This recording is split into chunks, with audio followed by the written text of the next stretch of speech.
So we're going to go ahead and get started with our panel today. For those of you online, I know you can't see me, but my name is Lisa Cote, and I'm the Assistant Director of Diversity, Equity, and Inclusion here at UHart. Thank you all so much for joining us today for the first in a series of panels about creating visibility and belonging on our campus.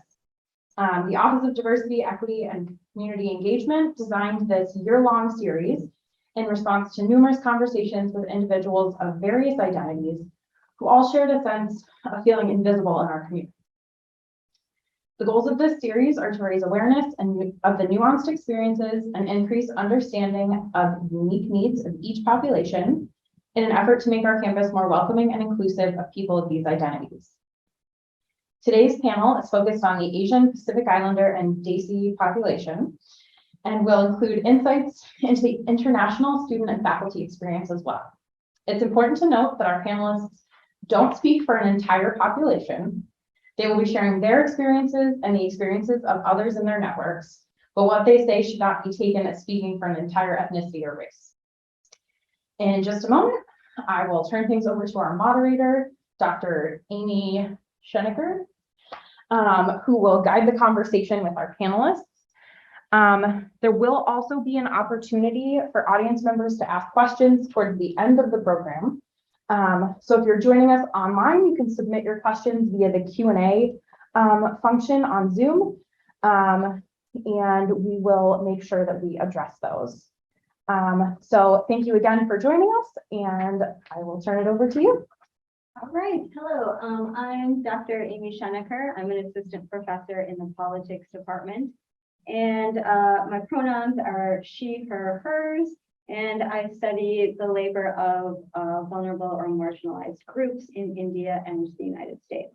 So what I'm going to do is I'm going to ask our panelists to introduce themselves as well. We'll start with Linus. Probably I'll start with Linus a lot just because you're online and we don't want to, in case we have any sort of technical difficulties. But if you could give us your name, your pronouns if you choose to share them, your campus affiliation, major department, and any involvement you have on campus, that would be great. All right. Hello everybody, my name is Linus Poon. I am a junior clarinet performance major at the Hart School. My pronouns are he, they. I'm also the vice president of the Asian Student Association here at UHart. So effectively I am representing our club through this panel. It's very nice to meet all of you. I would be in person, but I recently contracted COVID, so it's a bit unfortunate. I'm feeling okay, but I'm very excited to be at this panel with all of you. Hello, everyone. My name is Garrett Nagpal. Thank you for joining again. I am an international student and I'm also a staff at the University of Hartford. I'm from India and I'm doing my master's at the University of Hartford, the Borden School of Business in the MBA and MSBA program. I also finished my undergrad last year from Borden as well. I work for the Office of Career and Professional Development on campus, and I'm also the president of two different student organizations in the Borden. My name is Deepa Fadnis, and I'm an assistant professor in the School of Communication. I teach journalism courses. A lot of my research has to do with intersectionality, gender, race, and a lot of my research is based out of India. And my pronouns are she, her. So I'm going to start with a big question. And I wonder how all of you feel about the umbrella term Asian. What does it mean to you? Does it play into your identity? If yes, how? If no, why not? And do you mind getting us started? Oh, me? Okay, yeah, sure. I think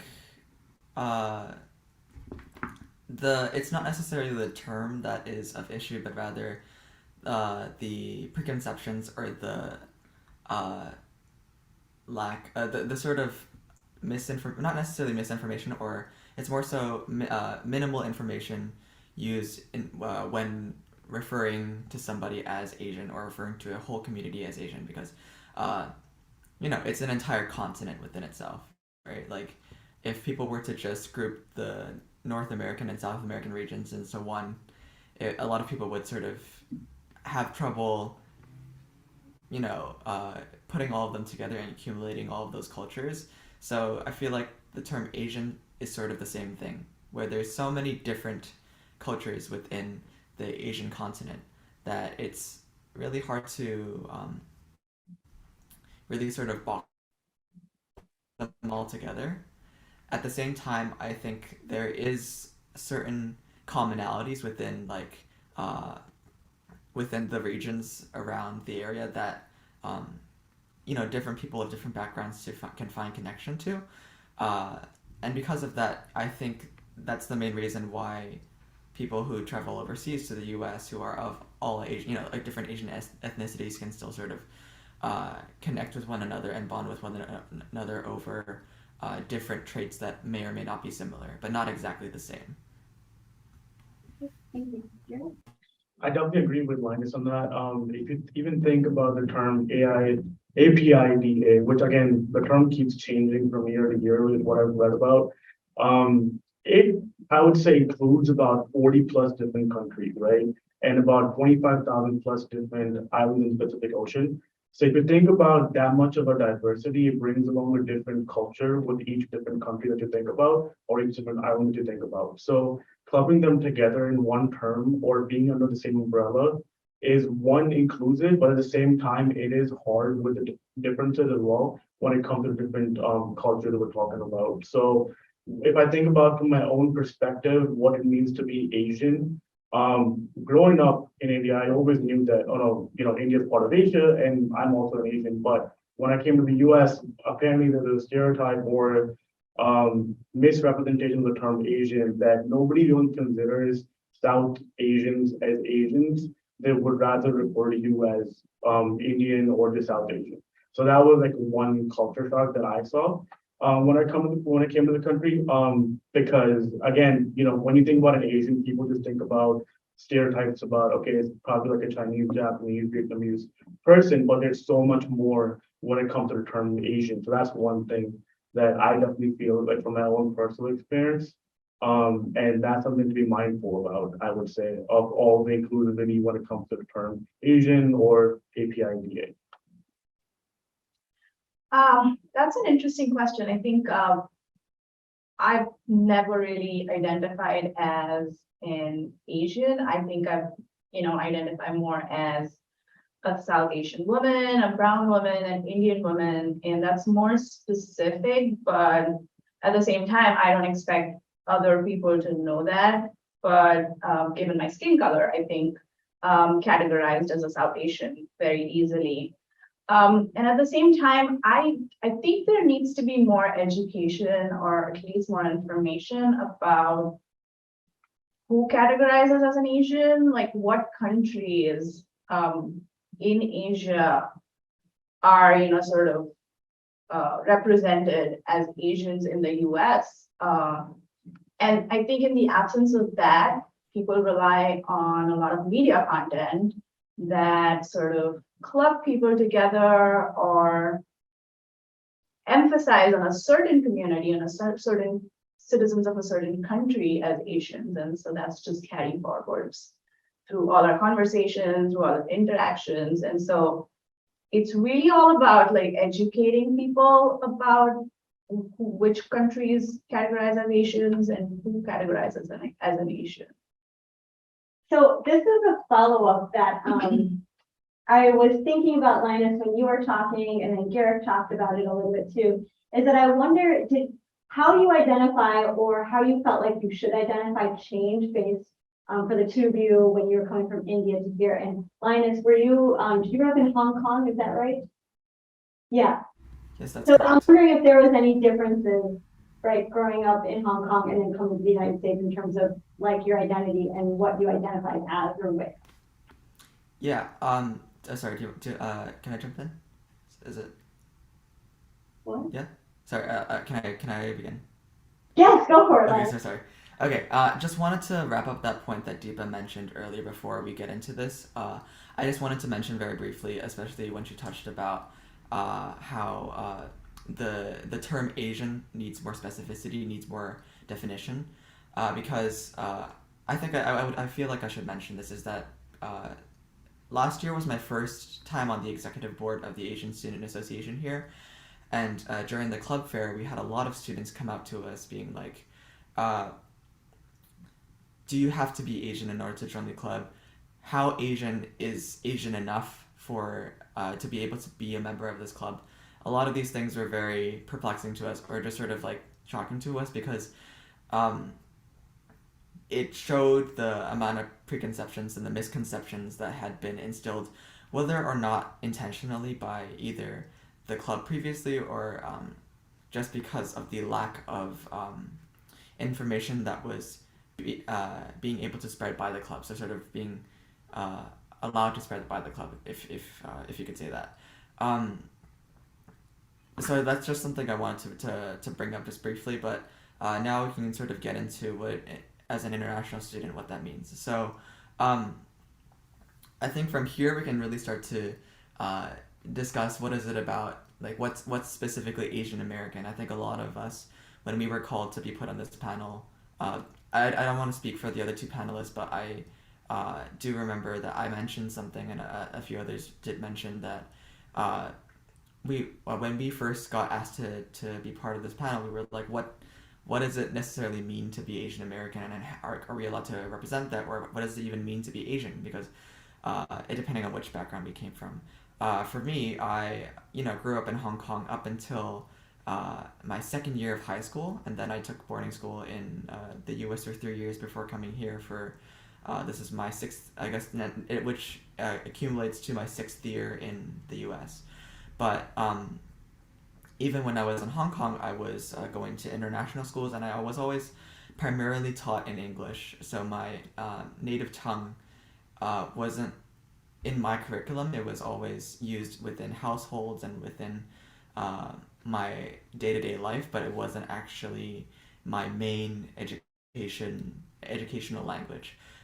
So that already can already be some form of alienation, I believe, to some people.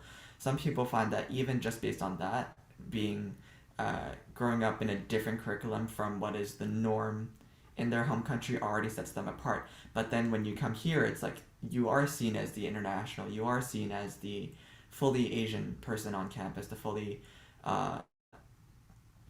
international person on campus, the foreign person on campus. So it's a very jarring, it's a very polarizing culture shock, if you will. But over time, I have come to realize that even if this background is different, or even, this or this, I still have an identity that I can associate with being from Hong Kong and being of a Chinese culture, and that should definitely be emphasized among different peers within the U.S. or back home, wherever each of you are from, because it's important. I think it's important to validate those cultural backgrounds and those heritages. Just because you don't follow every single strict tradition or every single upbringing that your peers might have, or that your other international friends might have, doesn't mean that you aren't valid as an Asian person. Thank you. Did either of you want to jump in onto this question? Can Do you you mind if I read? repeat the question again? Yeah, so when we're talking about what it means to be Asian and to have an Asian identity, that shift at all from when you came from India to the United States? And I know, Deepa, for you, that was grad school, right? Yes. Yes, okay. Yes. And it seems for you, that was your bachelor's. Yep. Right? So was there a shift in how you felt like you could or should or did identify? Does that make sense? Yes, but honestly, it wasn't as stark in the beginning, because I was more connected with the South Asian community, but as a journalism student, I was probably the only Asian student in most of my classes.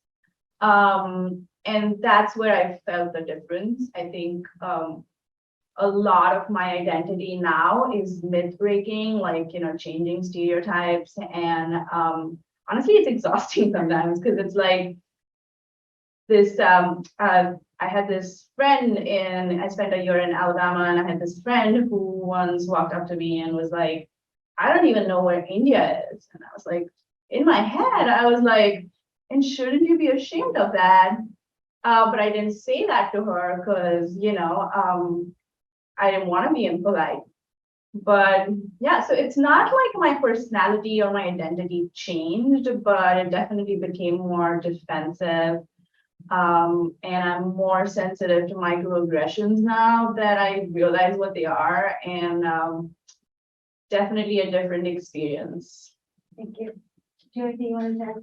Well, when I think about it, even kind of piggybacking off of what I was talking about earlier, I always grown up knew that, I'm Indian, I would identify myself as an Indian, and even more so, not as particularly as an Asian, but I would say dispute the fact that, yeah, I am an Asian, and I would be like, yes, you're part of the context. It was more of like a geographical thing, and I would say my ethnicity and nationality, of course, was Indian. When it comes to like, practicing or just kind of being you or your identity, I know like, so if you think about me from an international student perspective, I had just turned 18 when I came to the US. So I was literally like a young adult. And I'm thinking about this one experience when I had grown my first beard and I was just, checking it out. What does it feel like to, have a proper beard? Because I always, even right now, like I keep it a clean shave.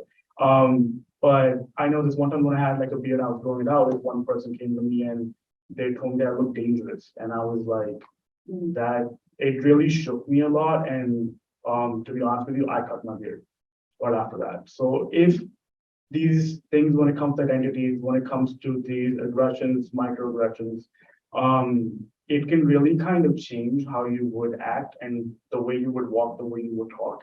And it kind of does limit you being you to some certain extent. I wouldn't lie about that. So that is one experience that I would say that I faced. Because back home I would definitely just keep a beard just for having it a little bit. And then again, I think it should be my choice. I shouldn't feel uncomfortable, keeping a beard, just thinking that, oh, if I have a beard, people are gonna think I'm dangerous, or some sort of thing is gonna come and shoot me because of it.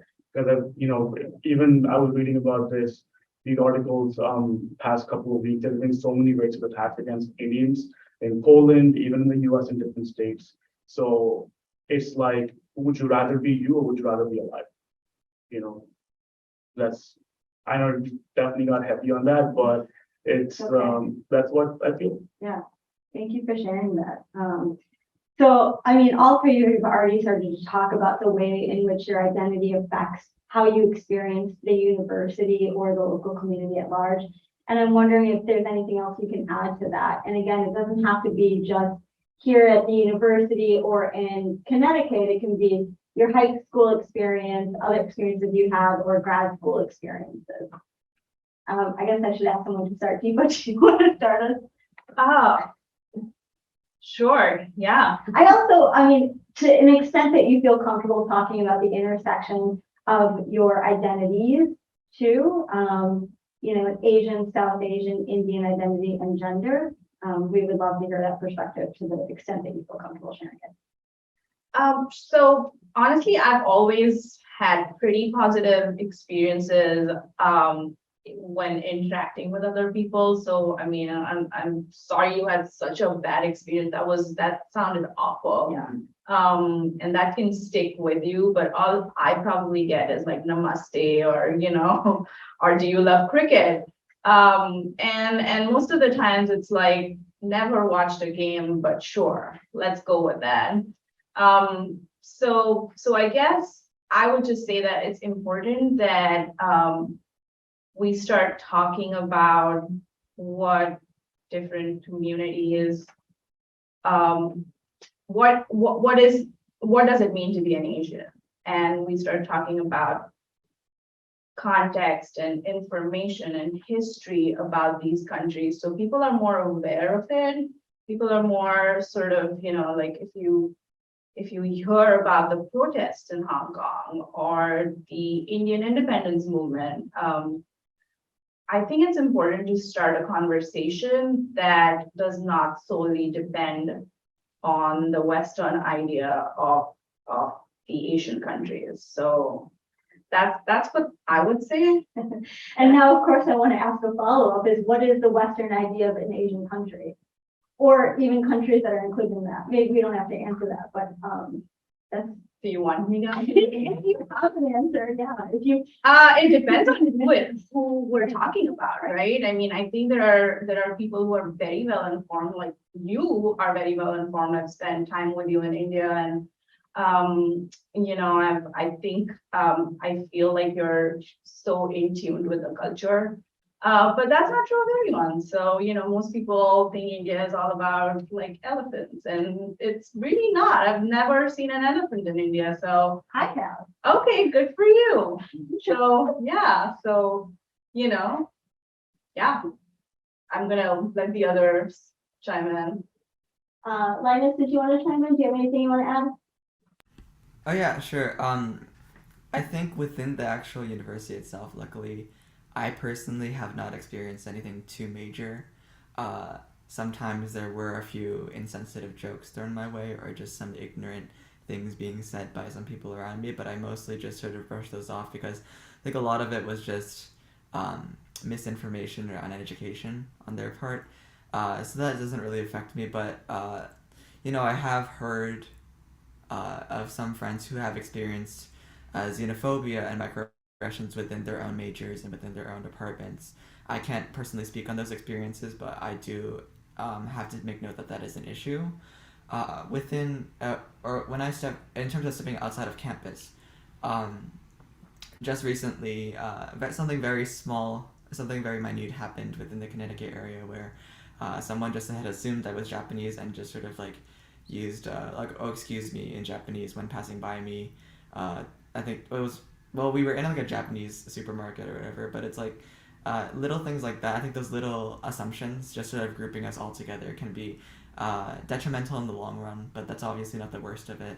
Back in high school, I've had probably a few more insensitive remarks being made towards me beyond what is just sort of like, because what I've noticed here a lot with some peers of mine is that sometimes it'll be jokes, but sometimes it'll just sort of be like they're doing things because they think it's flattering or because they think it's inclusive, but in reality sometimes it can be kind of mockery. But back in high school I was definitely exposed to a lot of sort of intentional jokes and sort of people being very inconsiderate. There were times where I'd sort of been asked like, oh, do you eat dog? Or oh, all of you guys have the same almond-shaped eyes, or something like that. Just things that were said straight to my face that sort of just made me a little bit dumbfounded. Luckily, nothing ever came of those things. Like it never became a huge issue, but I do think I should make note of that. Just one more thing. It's something that I've analyzed, and it'll sort of go into the next question that we end up talking about, but something that I've observed among my peers and just being in the space itself. So personally, I'm someone who is fluent in English and can, study and perform my craft fluently in English and communicate with those who are primarily teaching in English. But I definitely know plenty of students around me who maybe speak Mandarin or Cantonese with me, and that's their primary language, but English maybe isn't their biggest strong suit. But I often see sort of a lack of guidance among some of the teachers or some of the directors, because either they don't know how to go about communicating certain things to these individuals, which is a problem in and of itself, or two, they don't want to, or they don't want to bother to. And I think that's a big issue because I've also observed in the past in my high schools where certain teachers have been able to accommodate in different ways these language barriers or these cultural barriers in terms of mannerisms or just different learning concepts. Like, I think maybe some teachers assumed that because each student had to take the TOEFL in order to have some basic form of English in order to start their education here, that they all of a sudden know everything and they don't need any help along the way. Reality is that that very basic level of English knowledge only takes you so far, especially when you start getting into the more complex terminology and the complex concept of your own majors. Like, of course, you're not going to be 100% fluent in that because you've been learning this sort of pedagogy through your other language, So that's what I wanted to emphasize a little bit. Thank you. And then, Garrett, did you have anything that you wanted to add about your experience here as an international student, as an Indian man, through your bachelor's or master's? Yeah, Or anyone you know too that you can speak on every topic? for sure. Pretty much like everybody else, I would say 98% of my experience has been positive, has been growing, and has been nice. I've been able to make a lot of friends from different countries and even from America as well. And I've been able to fit in, for lack of a better word as well. So it's been a good experience. One thing that I would say from like an international student perspective, and it doesn't even go down to just being part of Asia, but pretty much any international student. Think about, you're like 17, 18 years old when you go into your bachelor's. You come here, you leave your family behind, you leave your friends behind, you leave any other relationships you might have at that point behind, and you come to a different new country, and then there's so much to take in. So you not only have the pressure of doing good in college, having good grades, working towards building a professional and professional identity for yourself so you can pursue a career after your bachelor's. You also have to look at so many different things and take care of them just to build a new life from scratch. So it's not even just like, okay, my mom's like 2 hours away and I'm just going to school here. It's like my mom's like, countries away and thousands of miles away. So there's a lot of things that international students go through, not even particularly in terms of like having a negative experience, but just having different hardships. So I think what we need to do as peers, as staff members, as faculty, is just being mindful and supporting. Just being mindful of the fact that this person literally just or like has come from a different country and has just a room to themselves, and that's all they have over here. They don't probably have a home. They don't, they're new. They don't know how things work. So it's not even about, so for me, I know like I'm someone who can self-advocate, who can express myself and kind of stand up for what's right. But most international students do not have those kind of communication skills or even the confidence. I would say even me, when I came as a freshman, I probably didn't have the same confidence as I have today. So just uplifting people, I think, is the goal, and just being mindful of it. Now, there's so many different cultures in Asia. There's so many different countries, so many different languages. So I cannot expect someone to know everything about everything. But all you can have is a positive attitude. And I would say if there's anything that people watching would take away from this, would be 2 words from my side, is just be mindful. Because when you do that, you make yourself open to different cultures and just different people and different ideologies, different theories, different ideas, and just being open. So, I attended this one event a couple of months ago. I think it was before the summer last semester. It was an off-campus industry event, and they were talking about diversity and equity and inclusion in the insurance industry. I remember this one speaker who was an Indian woman over there who works at Hartford or the Hartford. She was talking about, inviting somebody to a party is adding diversity. But then you go up to them and ask them, oh, would you like to join us for a dance? That's inclusion. So just invite somebody to the party is not enough. You have to go and make that kind of effort of just being open and inviting, I would say. Yeah. I want to piggyback off of that just a little bit, because I wanted to know if you feel generally like the Asian population or the Indian population, specifically for the two of you, is generally included in the EIJ initiatives, or do you think that there's more room for Asians to be included? That's kind of a hard question. I know, but I ask the tough questions sometimes. I'm sorry. It's okay. That's okay. So the whole concept of DEI is so new, and I think it's more sort of evident now, especially after George Floyd, that people don't really know what it includes. I don't know what it includes. I'm on a lot of DEI committees, and I'm still kind of like struggling to figure out what it should, sort of what does it look like? What do I do to make it a more inclusive environment? And so I don't expect people who grew up here and had completely different experiences to understand what these initiatives are or how to make other people feel more inclusive. Sorry, I just like forgot what the question was. Yeah, I mean, I also just think it's interesting that you said that you're involved in so many DEIJ things, and I'm wondering too, like, there's always the question of, does that take away your time from doing other things, especially in a university where that could get you tenure and promotion, right? And so sometimes people feel like they're being stretched in by constantly being asked to do these things based on their identity. It's so interesting because everywhere I go, I was at Auburn University for a year and then I came here. No matter where I go, I'm considered to be a diversity candidate. Yeah. So it's never because I'm good, you Right. know, and I publish a lot and I can teach well. It's never because of that. It's because of we just need some more color in our department. And that's not true of University of Hartford, but that's the perception, like in general, that people have. So it probably does take away from, you know, like me doing a little bit more research or grading, for example, but I think I'm happy to do it because somebody needs to educate people. Thank you. I don't know what the original question is, but if you're for Linus, if you had any thought while we're having that conversation, did either of you want to jump in? Go for it, Linus. You look like you're on the verge of. Yeah, I totally agree with all of those points that Deepa said. I think that the South Asian community most definitely should be included in this term, that the term Asian that we've sort of established here. I think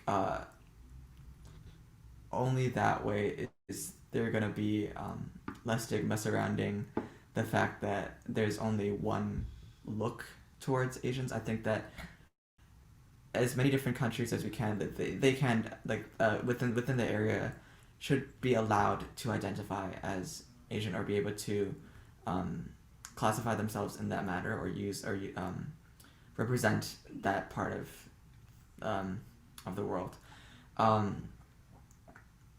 And what is it? I'm trying to remember what it. Okay, yeah, I agree, especially with the whole affirmative action that Deepa mentioned about how sometimes you get just chosen as a candidate simply because you are of a certain nationality, despite maybe not knowing anything about the topic or having any interest in discussing with anybody, and that can be a major issue because it's you're going based off of visuals or based off of a stereotypical look or what may or may not. It's okay. In some, it's very performative. It's very just throw them in there and they can just make it look like we are diverse, but without actually making any sort of strides to really dismantle the bigger picture problem. You know, there's larger fish to fry in terms of being able to be more diverse and more inclusive than just hiring or accepting more people of a certain race. I think that's it's not a good mindset to have, and rather just, you know, hiring somebody because they're qualified, I think is obviously a good thing. And that can be a bit tricky, right? Of course, like there's some people who may argue against that, but at the same time, it's like, I think that's safe to say. But also, in saying that, it is important to allow the people who do want to express their concerns or their views on this particular subject to get the opportunity to. So, I'm sure there's certain people who are totally qualified for the job, but they just pick the next person in line. They should be more attentive as to who they're picking, because there's definitely candidates out there who are willing to talk about the subject. So it really shouldn't be that hard, especially if there are plenty of other candidates who are representing other nationalities who are qualified and who are fit for the job and are willing to do the job or are interested in the job. I don't think it should just sort of be like visual based, if that makes sense. And Gary, last but not least, did you have anything you wanted to add about, do you think Asians are involved enough or asked to be involved enough in DEIJ issues? And perhaps, you know, or do you think that maybe you are asked to be involved and it's sort of overwhelming and detracts from, you know, the level of schoolwork? How are you? I would say, when like in generally speaking, when you think about D&I events, I've mostly seen them be like, okay, it's like for African Americans or Asian Americans, and even when they do Asian Americans, I wouldn't really see Indians. Hmm. I feel like Indians are not really, um, I would say, a target to for support, like to be able to give them the support. Like me being an Asian Indian, I would like I'm participating in this voluntarily as a panelist, but like if you think about any other DNI events which are for the benefit of, let's say, a community, I've never seen it to be for as like for Indians or South Asians as much as I've seen it for other races or people from other countries. So that's one thing. And I think there are a lot of like stereotypes in terms of even careers. When people think about Indians, they're like, okay, they're probably like software engineers or doctors. And like to some extent, it is true because there is a wide population in that career field. But then again, there's like Indians can also do other things. Like for me, like I never wanted to be a doctor. I wanted to be an engineer. Wouldn't know what I would do with myself if I was studying that. I'm more like a business person, but you wouldn't really find a lot of people from my race at least in those fields. So like for me, like when I do accounting, it seems sometimes limiting towards that they're not used to, hiring international students. Like, you go to a company and they'll be like, okay, if you want to apply for a tech job, sure, we'll give it to you. Because they're more used to it, because they're more used to getting that outsourced resource from Indians. But when it comes to other fields, I feel like that is one thing that we can be more open about in terms of like offering jobs or offering resources as well. Yeah, all right. I'm gonna combine two questions. So I'm wondering what you think the university and individuals on campus can do to be more inclusive. That's too much pressure to ask who to start. Linus, do you want to start us off? Okay. So yeah. This is a bit biased of an answer, but it's because it does mean a lot to me in order to say this. But I think the best way to support and give the solutions that Asian students might benefit from in the university is, well, as an art student, support your local Asian artists, support your local Asian artist students, because art in different forms of media, so music, visual art, graphic design, all these different departments, these artists sort of pour their emotions and whatever they want to express, not more than they want to express, not less than they want to express, just the right amount that they want to express into their artworks, to be able to create a story and be able to tell their story or someone else's story or their identity. They always pour their heart into it. And if other students and other professors and faculty support these artists in that way, they're going to be able to flourish and be able to represent themselves and their community in their own way without having to be pried at or without being restricted by certain things.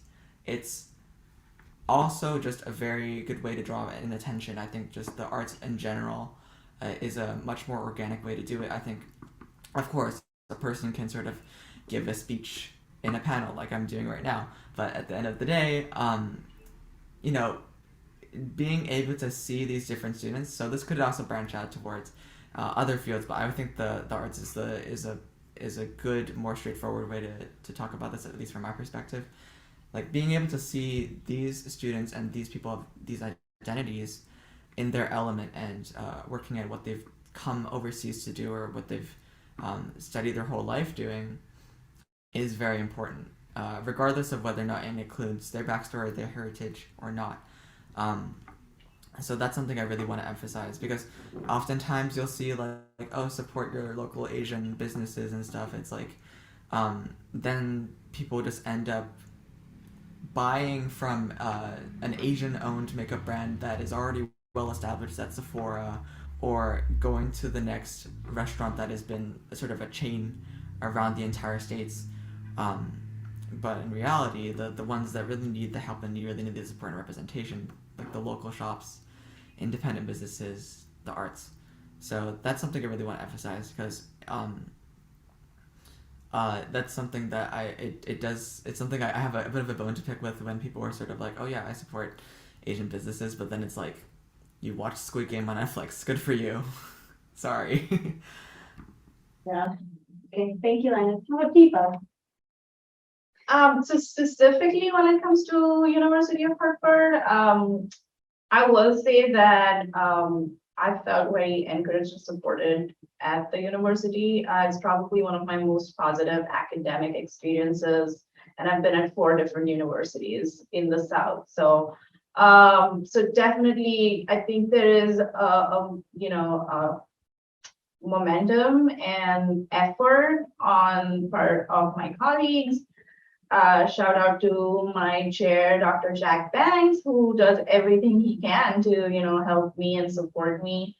There are some smaller things that we could do, I think also would be to empower students and faculty members from these communities to articulate or self-advocate for themselves.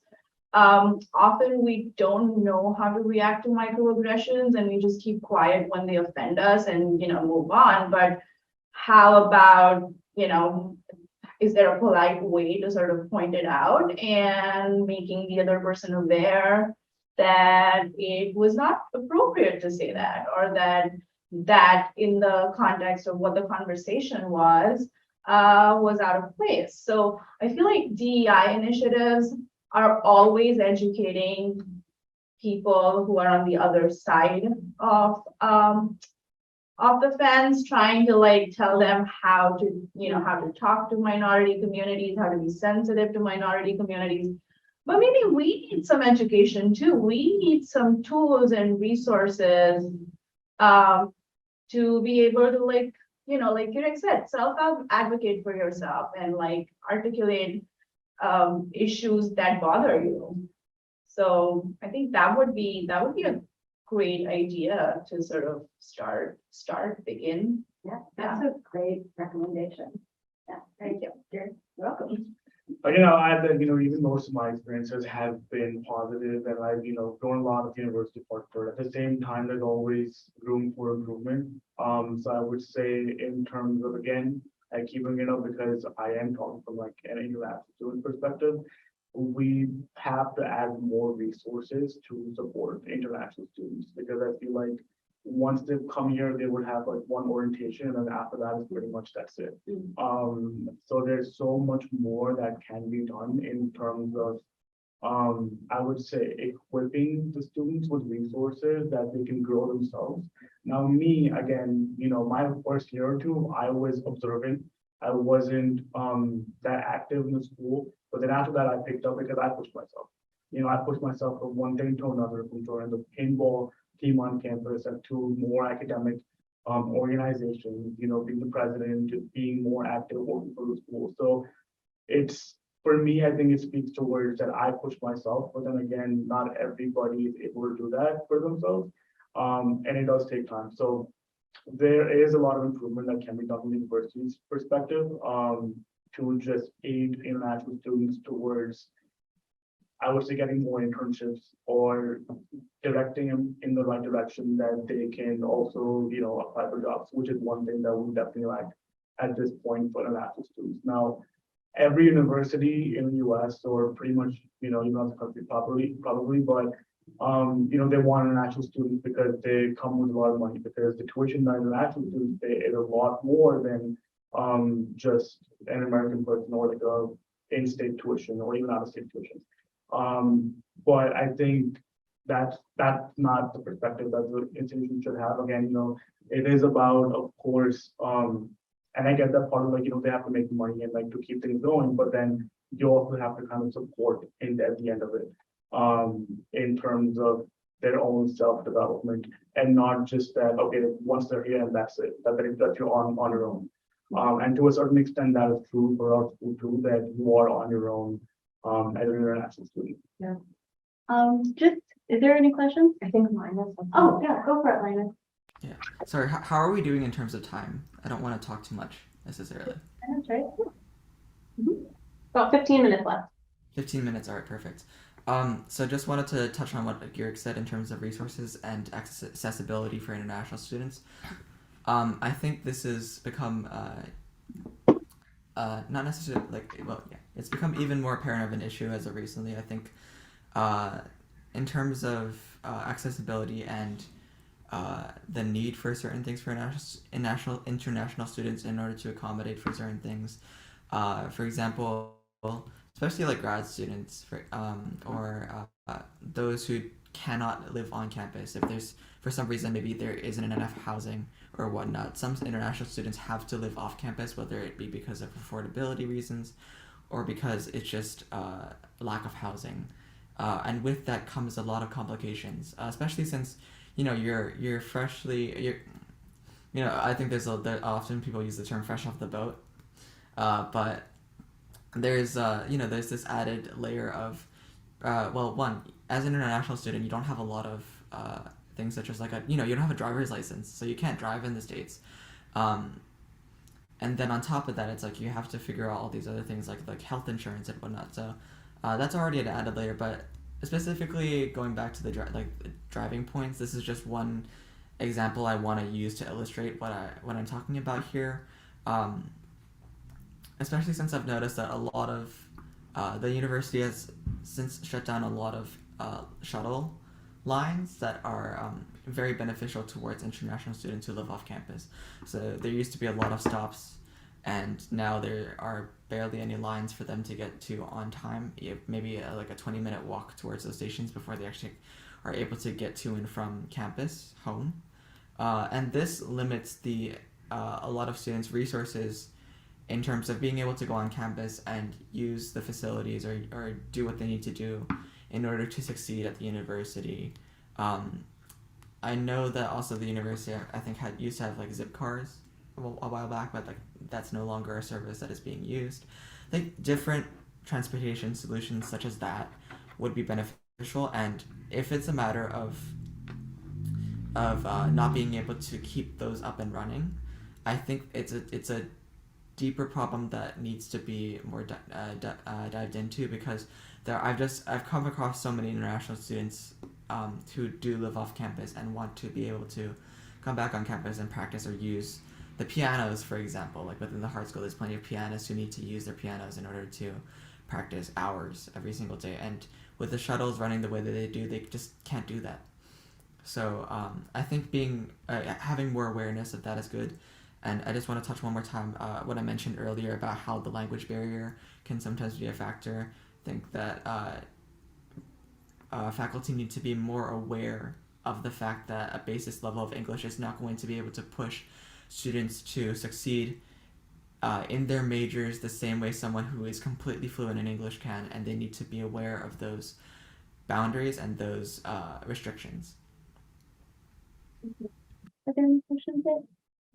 Okay, I'm going to do one follow-up question to something Deepa said a couple minutes ago about the person who came up to you who is your friend and said something like, I don't even know where India is, right? And so that makes me think about what level of individual responsibility we have, or I would say that white people have, non-Asian people have in these instances. Like I'm thinking about maybe helpful things of what she could have done.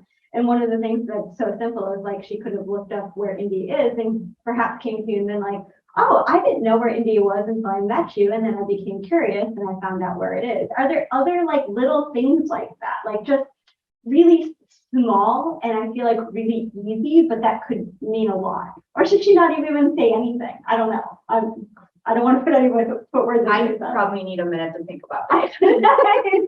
So, yeah, you should start with either Derek or Linus. Yeah, I could go ahead. I mean, like you said, I think, like I said, like I don't expect someone to know everything about everything. Because I mean, if you ask me a random country and like where that is, like I wouldn't necessarily know a map on the back of my head. So again, I wouldn't really be that offended or upset about them not knowing where India is.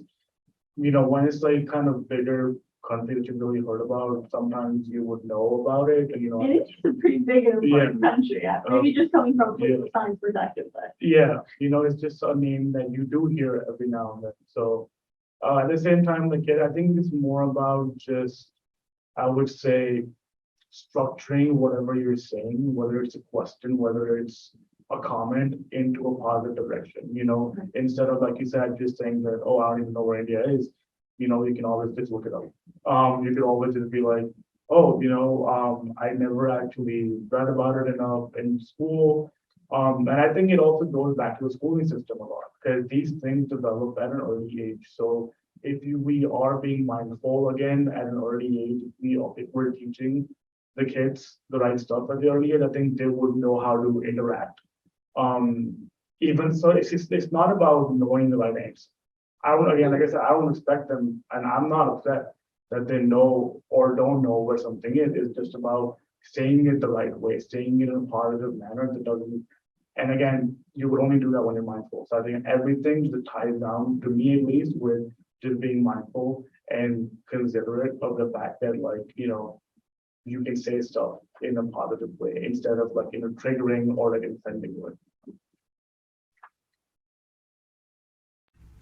Hi, yeah. I've definitely come across a lot of these questions that are very loaded.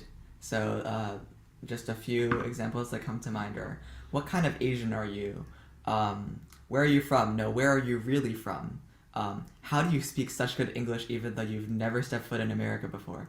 Things like that is sort of,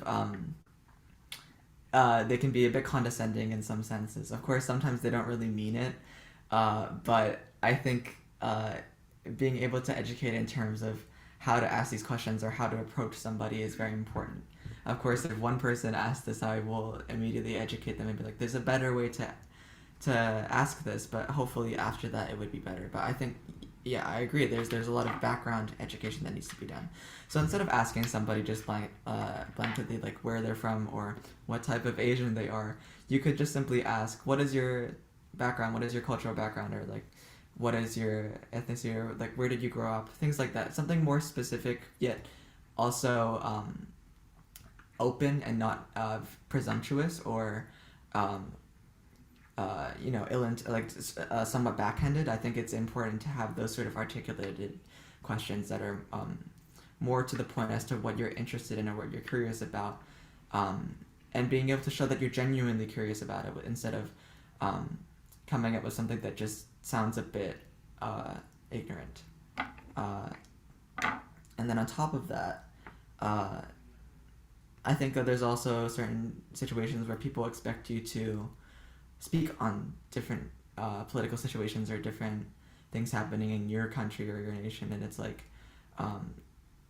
sometimes it does put you on the spot, especially if it's a bit of a touchy subject.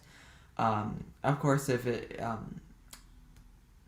it's a topic of conversation among the entire world, there's like news circulating, of course, it would be good to mention that. But I think it's very easy to sound like you're prying at a person if you say something like, oh, what are your thoughts on this? Or like, how is everything back home? I think being able to leave that up to the person, the designated person who wants to speak or doesn't want to speak on that is very important. So maybe something as simple as, like, for example, with the Hong Kong protests, it's like some people might, I've had some instances where people will either like start talking for me, like they'll bring up the conversation, but then start like explaining the whole situation without actually letting me speak about it, or like saying, oh yeah, I did a whole research thing on it in high school, so therefore I know a lot about the country, so whatever. But I think there's a simple way to just sort of go about it. It's like, I know what's happening in your home country, or I saw a news headline recently. I just hope everything's okay. Whether or not you want to talk about that, it's up to you. But know that I'm in solidarity with you, whatever. Like, there's certain ways to word it where it's you can show them that you're more trusting than just sort of like putting you on putting you within a lens or being a spectacle. Great, thank you. I began my question with you, but did you want to add anything? Nothing for a minute. I mean, honestly, I agree with both of them. Education and exposure is just very important, and it can't be that you're just too awkward to ask anything, or you're just super curious and offensive. There has to be a middle ground, and maybe we have to take responsibility for it and teach them that, it's like they don't know, we'll teach them. So yeah, that's all I have to say. It's a lot of work on your part, if that's okay. Was there a question or no? There is Okay. a question, and it is, if there's a white person or person of another racial identity that is interested in learning and educating themselves, how would you suggest they go about that? Whether that's asking questions or whether that's Googling, like little frame of reference for them. I mean, the School of Communication offers a lot of courses that will talk a lot about, international social movements, intercultural resources and tools that could help. So taking classes would definitely be a good place to begin. Yeah, if you're a student here, take a class with either of us. Yeah. Amy teaches a great seminar. Many. Many seminars on international. I'm getting there. International politics. So Yeah, I'll add on to that too. I mean, so you said that if they have a cultural question or like a specific question, what do they do? So let's remove the cultural part of it out of it. So if you have a question, what do you do? Go to Google. So I would say step one, definitely go to Google. And then again, that also gives you like a little bit of like a background on whatever you have, and then you can approach the person and like maybe even have a conversation instead of it being a question answer. It could be like a discussion or like a dialogue instead of like a monologue. Yeah. So I understand. Okay. So I'm also seeing this question, I believe, in the Zoom call itself, which sort of pertains to a similar thing, where it's what if people are just trying to educate themselves, but they ask these sort of questions that maybe seem a bit ill-intended or backhanded. And I think it's important to acknowledge that a lot of this is based on what is built up in the curriculum, correct? So I agree with all those points that it is very important to take some regional history courses that are outside of the U.S. So the university offers a lot of these, but at the same time, there's also the matter of tackling the main primary education that's being taught and how that creates flaws in terms of people's way of thinking or worldview as a whole. So, for example, in our department, the Hart School, the music history teachers have been spending a lot of time within the past 2 years really trying to decolonize, actually the last few years, trying to decolonize the music history curriculum, because we ended up focusing a lot on Western music pedagogy and Western music theories and such. Of course, you always learn about the same three white guys, right? Mozart, Beethoven, Bach. And this can be instilled very hardly so that it's like your only view of music at the time. But luckily, we've had a lot of great professors come in from different backgrounds, like Professor Suhail Yusuf is just, I'll drop his name here. He's a great professor. But his primary musical knowledge is in classical Indian music. So he brings a lot of that to the table and is able to draw connections from that to Western music history and be able to give us a bigger worldview about our curriculums. And I think that's really important. There's a lot of high schools and universities within the U.S. focus on making American history a required subject, being very thoroughly educated on American history, some of it which is sometimes inaccurate and not necessarily applicable. Obviously, I can only speak on so much. Of course, as an international student, I may see some things as not very crucial. I think there's obviously a very basic level of understanding that you need as American citizens, but I think being able to provide more classes that don't just put everything into one box, I think it's important to have these sort of regional courses that you take in university. I know that there's a Chinese history or modern China class that you can take in the university. I've seen that listed some places. Even classes such as like ethics in the profession, you'll talk about different world subjects and topics that span across the whole world are mentioned. Like when we talk about capitalism and socialism, we see different instances of it across the world. Like for example, how Hong Kong had this huge airport built in just a year or a few months, or like the Boston highway. There's the different little infrastructural things, but it's sort of like there are options there for students to learn about different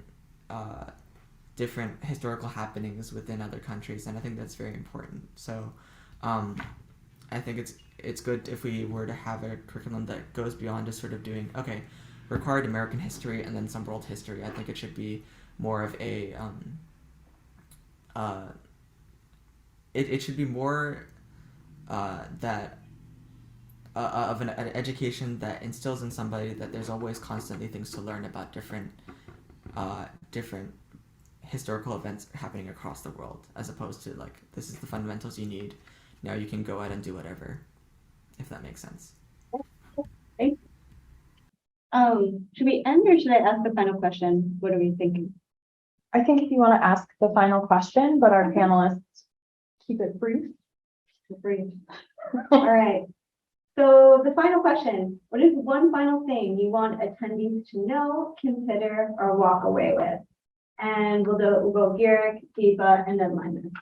Be Michael. Okay, points for a brief. And think about it. I don't know. Be curious. All right, there were two words. We're going on to 2 words here. Linus, you don't have to limit yourself in that So way. impressive.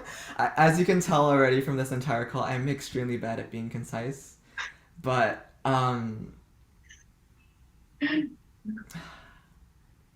talk to people, start discussions, support, and be more curious, as Deepa said. Excellent. Okay. Awesome. We thank all of our panelists. Yes, the Office of Diversity, Equity, and Community Engagement would like to thank Deepa, Garrick, and Linus for being our panelists today. And thank you, Amy, for leading this impactful conversation and guiding us through these topics today. We appreciate all of our attendees for taking the time to join us today and hear from members of our campus community.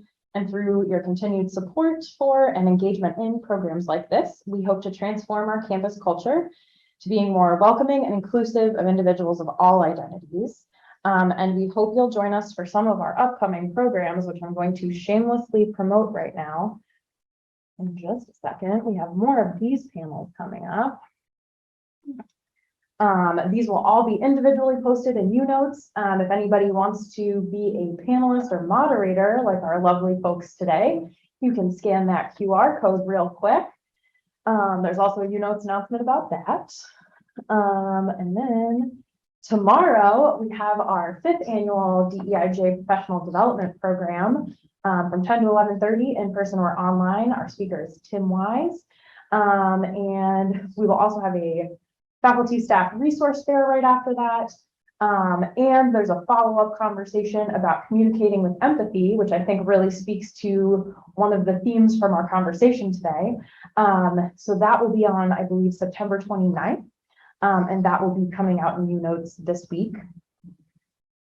And also this week, we have a learning circle about awakening your critical consciousness, which again, feeds right into a lot of what we talked about today. And that will be with Professor Kristen Kamaforo this Thursday, 12:45 to 2 p.m. So we hope folks will join us. And our office also, oh, just kidding, I forgot about this one. We also have our community book read planned for this semester. Professor Bilal Sakou will be talking about Eddie Glaude Jr.'s book, Begin Again, which is focused on James Baldwin and the lessons we can learn from him and how they apply to our world today. And that'll be happening in November, but we know people need time to read. Okay, and our office, which is a whole whopping 2 people, Christine Grant and myself, want to make sure that everyone knows that if you have suggestions, feedback, comments, concerns, that our doors are open and our email inboxes are as well. So we hope folks will reach out to us as you see fit.